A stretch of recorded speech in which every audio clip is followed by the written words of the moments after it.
Hi, I'm Martin with Hydrolock Systems. In this segment, we're going to go over the 6-plant kit. We're going to unbox it, talk about the components, and how easy it is to set up.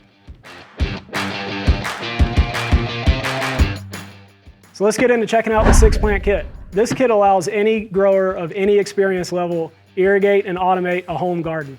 It can expand up to 18 to 24 plants, and then we have a larger kit that it can expand up to 48 to 66 plants. So let's dive in and check out this 6-plant kit in gray.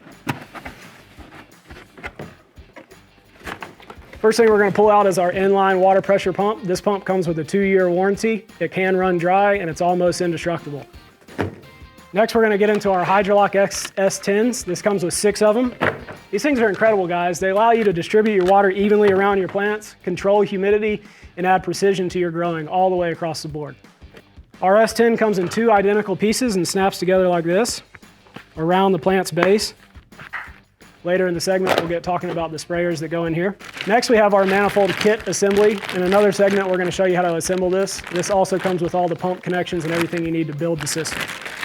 And last, we have 50 feet of 1/4-inch irrigation line that you will build your quick connect lines out of.